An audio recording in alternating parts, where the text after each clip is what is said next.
Greetings and bienvenue, Midnight Crew. Thank you for returning to this broadcast, and welcome to new viewers joining us for the first time. If you like a video, then feel free to subscribe.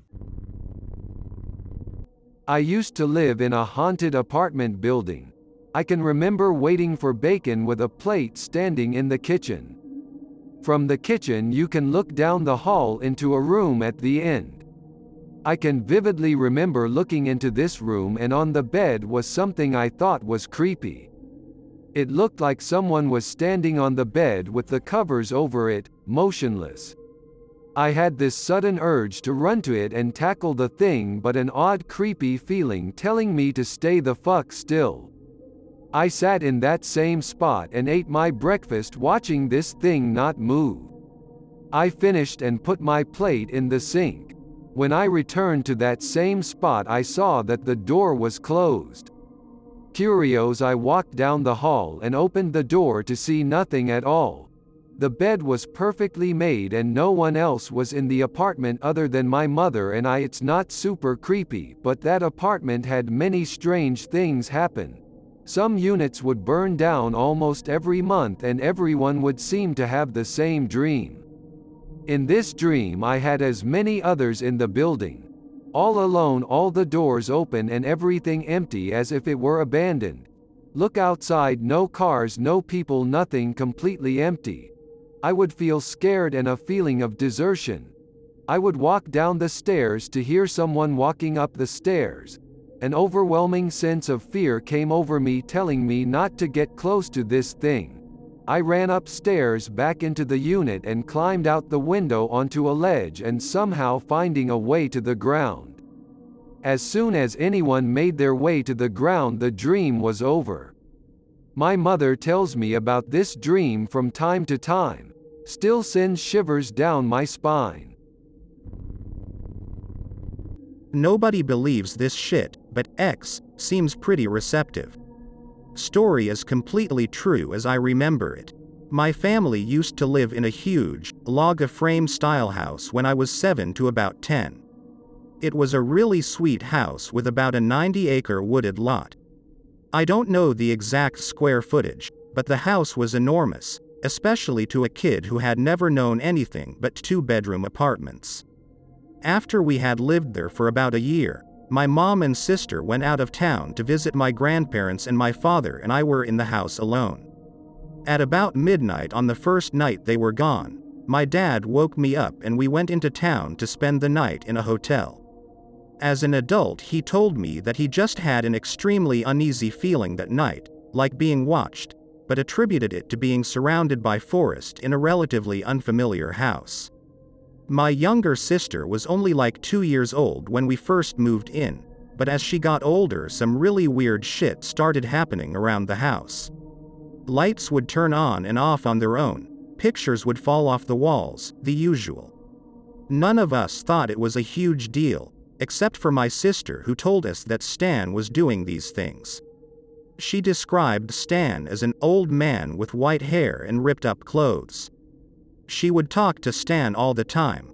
I thought it was just an imaginary friend, but in hindsight the conversations they would have were really bizarre. I'm not supposed to go outside when it's dark, Stan. I don't care if it makes you sad. Almost always after these conversations some shit would fall off the wall and she would start crying. It was starting to get spooky. It wasn't always hostile though. My sister would tell us that Stan pushes her on the swing outside, and I must say that I watched this 4-year-old kid get pretty high on that goddamn swing, with seemingly no effort. In the months before we moved out, shit got really intense with this Stan character. She would explain to us that she didn't want to play with him anymore because he was always trying to get her in trouble. He only wanted to play with matches and didn't want to push her on the swing anymore. Fire was definitely a recurring theme with Stan. Very shortly before we moved out, we were just sitting around watching TV with a fire burning in the fireplace. The house had an old wood-burning fireplace. It was pretty cool. Anyway, out of nowhere a burning log just flies through the glass and out onto the floor. I remember to this day, Seeing that log sitting there like 10 feet away from the fireplace just burning the hell out of the carpet. My dad managed to get it back in the fireplace before it did any damage, but it was really weird the way my sister just kept apologizing. Not to us, but to Stan. After this there were really no big incidents, and we moved out a couple months later.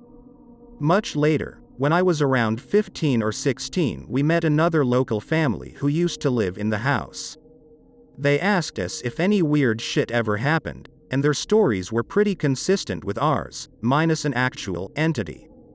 They had the same type of things, stuff falling off walls and shelves, TV turning on at night, but it all culminated in a fire upstairs. They told us that they had to have the whole upper level of the house remodeled because of a fire that started up there. Apparently, the official cause was a candle that was burning on an end table in the loft upstairs, setting the curtains on fire.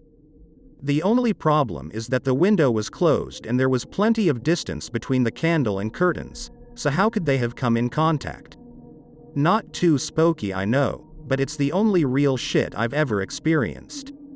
On a side note, the house was demolished maybe 5 after we moved out. My sister lives a normal life, but remembers Stan in vivid detail, though never saw him after we left the house. Some background. My father was very heavily religious when I was a kid prior to my parents' divorce. Mother used to paint for the church we frequented, and father knew most of the priests and would hold get-togethers on holidays in our tiny apartment. Be me around 7 years old. It's about Christmas time. Father has a bunch of church folk over to said tiny apartment. Mother puts me in charge of collecting coats.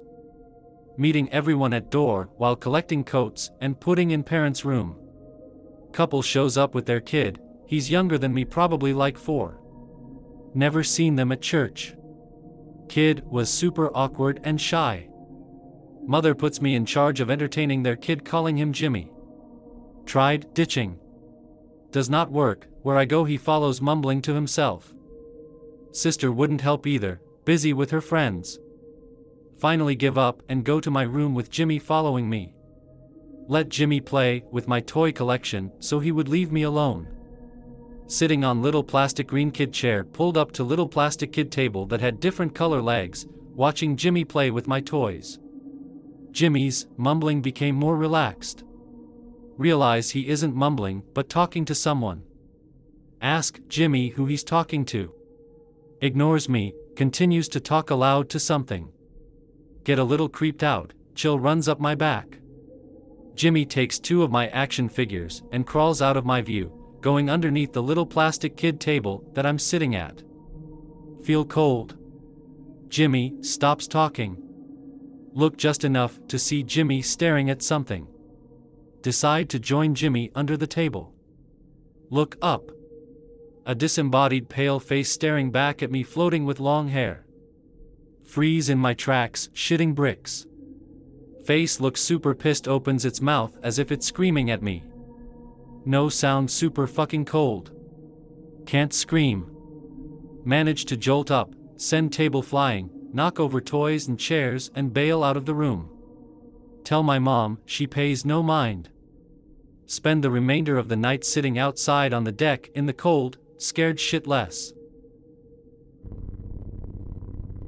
Didn't happen to me, happened to my sister. Apparently when she was 4 or 5 she had this doll that my aunt had bought for her. One night she was playing with it and she said that its face turned really mean looking. Like it was angry, and it grabbed and pulled her hair. It started saying fucked up things to her like, "I'm going to kill you in your sleep," and a bunch of other shit, but I don't remember much from when she told me about it. But anyways, she told my mom and my mom freaked out and just straight up smashed the doll. She didn't give it a second thought, she just straight up destroyed the thing. She took the remains of the doll to the dump. Other than that, spooky shit hasn't really happened since I was born. As a kid I had a pretty unique set of imaginary friends. They resurfaced in my teens, and that's when I realized how fucked up they were. They still sometimes talk to me, but mostly stay at a distance nowadays. got lots of stories about them. Can go into detail if people want. Well, I guess it all started when I was about 8. There was a huge ass forest behind our house, and after school I would just run around doing whatever little kids did, exploring and whatnot. There was a playground pretty deep into the forest which few people knew about. I would go there and swing a lot. One day I found myself drawing with chalk on one of the concrete walls which surrounded the park. As I stepped back to admire my work, I noticed that my shadow was kinda twitching. I stood there staring at my shadow for a while. I remember being pretty confused.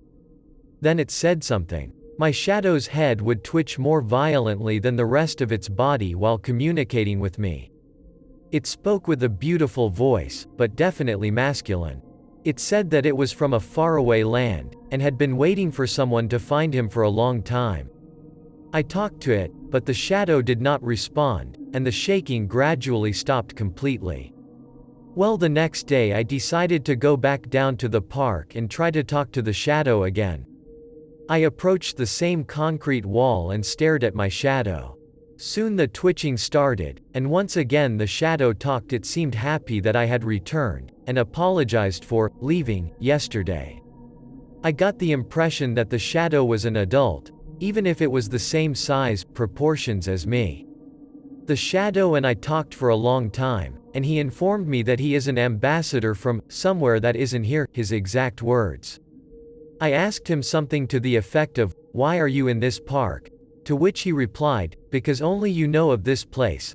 I remember feeling a chill when he said this, remembering that I was all alone in an abandoned park in the middle of the forest. Feeling more than a little creeped out, I quickly said goodbye and started walking away. As I got further away from the wall, my shadow obviously began lying face down on the forest floor. It seemed to cause him a lot of pain, but being a scared 8-year-old, I continued walking. I remember the twitching stopped on all of the shadow that was on the floor, and not the concrete wall. The shadow didn't want me to go, and the last thing he said as his head reached the forest floor was, "Hold on to yourself." I had no idea what he meant, and the rest of the day went on pretty normally. Until I fell asleep that night. After meeting this shadow in the park, my dreams began taking a surreal, twisted turn. This dream was extremely vivid, and all pain described was actually felt. In the dream, me and the shadow, now fully 3-dimensional, was just a dark, shadowy humanoid. We were walking up towards a massive tower, which had multiple seemingly random spikes jutting out of it. Think Empire State Building, but made out of a smooth dark purple stone. The tower was placed on a cliff overlooking a completely still ocean. It was nighttime. Me and the shadow were talking about something, I don't remember what, until we got to the tower's opening. There wasn't a door or gate or anything, just an opening in the dark purple stone.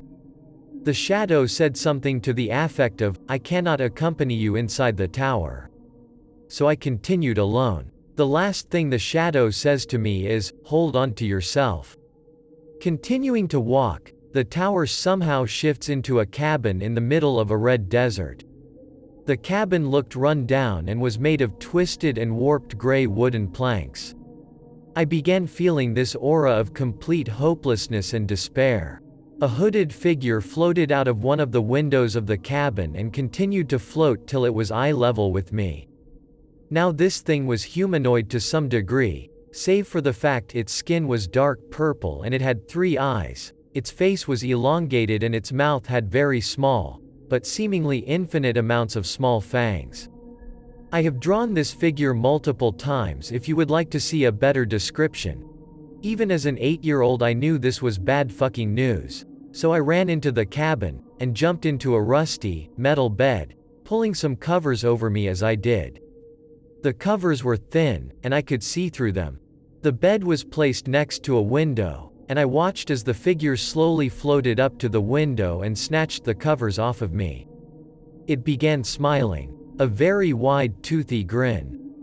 The thing began to rip and tear into my stomach, chest area, consuming anything it ripped out. It then threw its face into the wound and began chewing. I cannot even begin to describe the amount of pain I felt in that moment. More than my body felt that pain, my soul felt like it was burning. I woke up right after that, still in pain. And that was the first nightmare, and my first encounter with what I will refer to as the Soul Eater. TSE. The pain lingered for the rest of the day, and I decided that I should talk to the shadow, since he was in the dream. So I made my way into the forest and into the park, and approached the concrete wall. Once again, my shadow began twitching and shaking. The shadow began to make a sort of crying noise, and I asked him what was wrong. The shadow said that he failed to protect me, and as a result part of me was stolen. That is what the shadow claimed, at least. I asked him what that thing was, and he replied simply, evil. Now naturally, as a rather adventurous little kid, I asked the shadow if there was any way to stop TSE. The shadow stopped twitching for a second, but quickly started again. The shadow scoffed at my question, and replied, "It has tasted you. You will never be safe." The shadow stopped twitching. I felt the aura of hopelessness again. I actually began to break out into a cold sweat. I was 10 minutes away from home, deep in the forest with the setting sun. I looked around the trees, and spotted something. A man was walking towards the park. I climbed over the concrete wall and situated myself so that only my eyes were above the wall. The man swung his arms too high and kicked his legs out too far when he walked. As he got closer, his skin also stuck out. It was very pale. Like the color of paper, I remember thinking. The man walked to the center of the park and sat down at a bench, staring into the woods, completely still. The feeling of dread was overwhelming. I was terrified. I figured that I would be able to just walk straight out of the park area from behind the concrete wall, so that's exactly what I did. I made it back home without trouble, but the aura never dissipated. The pain in my stomach area had gone away at this point though. That night as I fell asleep I had another dream. I was in the park, swinging. The shadow was in the swing next to me. It was completely silent. At the peak of the swing's height I could make out a figure walking through the woods towards the park. It was the same one from earlier, dressed and walking the exact same way. I looked at the shadow and he turned his head towards me. "Hold on to yourself." The shadow began twitching and slowly faded out of existence. I looked back towards where the figure was, it was gone. The swing stopped. I was sitting completely still in the swing facing this man. He was dressed in a white button-up shirt with brown pants. Brown shoes as well. The man's face was normal, save for being the color of paper and the lack of a mouth. The area where his mouth should have been was completely smooth. This man was staring at me, unmoving. Slowly a mouth began to form out of nothing, and it continued growing until it went from one side of his skull to the other. He walked towards me, I couldn't move. His entire face had disappeared at this point, it was just smooth pale skin stretched over his skull. He reached his left hand out and touched my face. His hand didn't feel strange or anything. Just a normal hand, but now, his face began filling in with a mouth, a nose, 2 eyes and ears. They were mine. He smiled as I reached up to feel my mouth. My mouth was gone, replaced by smooth skin stretched over my skull. I woke up. This was my first encounter with an entity I call Blindface. When I was about 14 years old, I lived in a 2-story house. I had a room on the 2nd floor, and a window on the opposite side of my bed. One night in the middle of the winter, I was reading my book, and then I heard tapping on the window. I ignored it because I was on the 2nd floor and nothing could be tapping on my window, but it continued. So I got up from my bed and went to the window. I paused there because the tapping stopped, then I moved the curtains so I could see outside. For a good 5 seconds I saw nothing but snow and trees. Then out of nowhere a human-looking thing started bashing on the window. I jumped back and looked at it. It was white and had nothing on. It yelled at me and bashed at me while looking straight into my eyes, they were black. Then the window cracked and I bolted out the room, turned around, and locked it from the outside. I heard it start bashing on the door. I called for my parents and my dad came in the hallway with a hunting rifle. The thing was still hitting the door. My dad pointed the gun at the door and shot it. The noise stopped. We looked through the hole on the door to see nothing but blood leading back to the broken window. We never spoke of this again. I remember this like it was yesterday. It still haunts me 20 years later. B9. In bed but not asleep, playing Super Battle Tank on SNES with the volume on low. Door opens, think it's my parent, catching me playing Vidya past my bedtime. Quickly press the power on the TV remote and pull covers over to pretend to be sleeping. Hear nothing. Peek. Door open, I can see down the empty dark hallway. See faint silhouette of a tall person at the end of hall. Call out to my mom. Silhouette gets closer. I can now see detail of a man wearing a gray suit and he has a green face with no features, could have been some kind of mask or helmet. Scream for dad. Gray suit man is now entering my room, having to duck under doorway, he was so tall. Scream louder for dad. Flash of intense red light. My memory is a bit disjointed at this point, there are a lot of gaps after this. Next thing, I remember standing in a small red room, or it was lit by a red light. Can't move. Can't speak. Hear mechanical wind-up noises behind me. Feel something grab right shoulder and some kind of tool, like an air hammer, being used. No pain, just terrified beyond belief. Was shown a panel with an image of a planet with red rings. Wake up in bed, bright morning sun in room. Jump out of bed. Run to parents eating breakfast at the table. I'm crying and yelling, asking them why didn't they hear me calling for help. A man was in my room and took me. Mom and dad look at each other baffled. Tell me it was a bad dream and I should just forget about it. For a long time I thought it was bad dream, but the experience still haunts me. No other dream in my life has ever affected me like this. It's too frightening to believe it was real. I should preface this by explaining my relationship with the paranormal, or more specifically my relationship with my belief in the paranormal. I don't know if I believe in ghosts, spirits, an afterlife, or other dimensions. It all seems possible to me, but there's never going to be concrete evidence, and I'm not going to spend my mortal life worrying about what happens after I pass. In other words, I'm not religious. However, my mom is, and she's a firm believer in heaven, hell, and ghosts who visit Earth.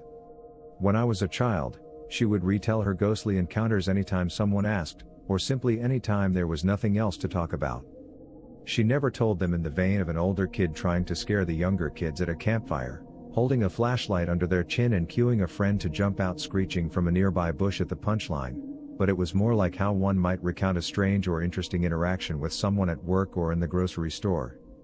They weren't intended to frighten, but rather to convey her truth. She made the paranormal seem incredibly normal, and I think that's the reason I had such an easy time accepting all of her stories as absolutely true. As a Southern Baptist, my mom is far from the strange witch lady who lives alone and has an extensive collection of tarot cards and gothic decor. In fact, she's very much the opposite. I don't think she comes off as loopy, paranoid, or schizophrenic to anyone, despite her tendency to casually insert her paranormal experiences into conversations with people she's just met. Naturally, I grew skeptical of all this as I got older. If something not easily explainable happened to me as a child, my mom would calmly say it was probably just the ghost, the ghost, referring to alleged spirit that allegedly roamed our double-wide trailer and allegedly often took the form of a member of the family to allegedly blend in unnoticed. Allegedly. After years of never questioning the suggestion that every strange thing I experienced, which upon later reflection often had a rational explanation, was the work of a paranormal entity, I began to reject the idea, much to the surprise of my mom. She would always ask, "You know you've seen and heard ghosts, why are you trying to deny it?" And it would spark a tiresome debate after which neither of us would change our minds. This never caused a rift in our relationship, but even as an adult, I still find myself in these arguments with her when I visit. I don't want to change her mind, I just want her to accept that I have different beliefs. Recently, in one of our paranormal spats, she asked me to explain an experience I had with my older cousin, Manny, that I hadn't thought about in years.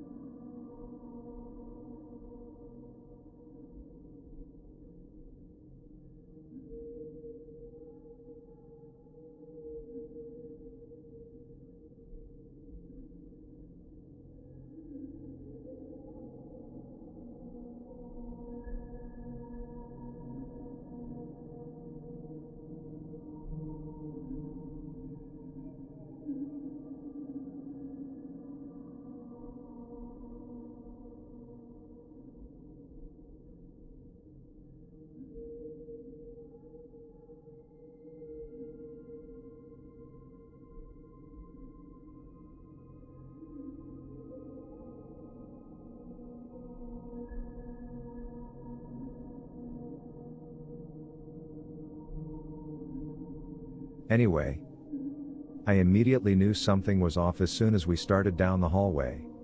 The bathroom door at the end of the hall was closed, and artificial light was peeking through the crack between the bottom of the door and the floor. It was especially odd since everyone else in the house was in the kitchen or the dining room. Manny acknowledged it first. "Somebody left the light on," he muttered. I couldn't tell if he was simply noting what he felt was obviously a minor lapse of memory from my grandma, or if he was thinking what I was thinking. As we got closer to the door, I intentionally slowed my pace and let Manny go ahead of me so that he would have to open the door. He was a couple of years older, and I didn't want him to know that I was afraid unless I first knew that he was afraid.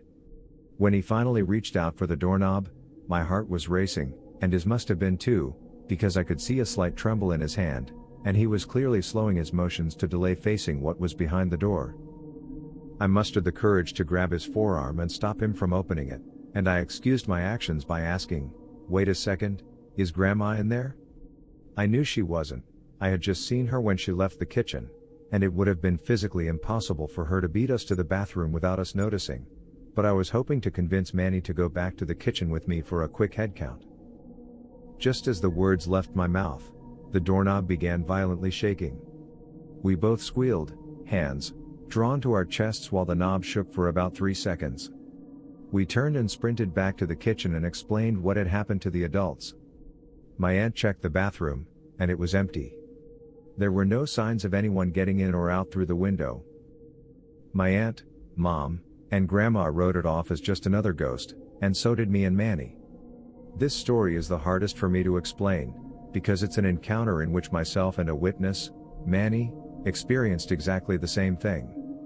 We told everyone who would listen, but most of our friends thought we were just trying to scare them, and most adults thought we were just kids making stuff up. I wonder sometimes if someone actually did break into my grandma's bathroom that day. Perhaps the fumbling with the doorknob was an attempt to lock it. It didn't have a locking feature, to buy an extra bit of escape time. I just can't imagine someone breaking into that house in broad daylight. Firstly, Grandma lives in such a rural, open area that there would be hardly any place to hide a getaway vehicle, and it would take a lot of courage to just walk up to a house like that unless you wanted a confrontation. And of course, if there was a burglar, they didn't want a confrontation, because they fled at the sound of a child's voice.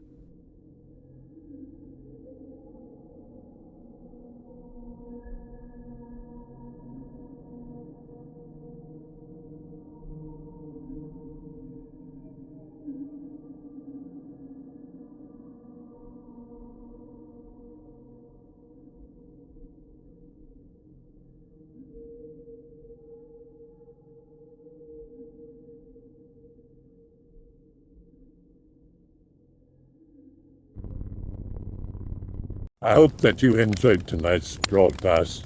If you enjoyed tonight's story, then please subscribe to the channel as more green texts will appear daily. A new broadcast will appear when the clock strikes midnight Central Time.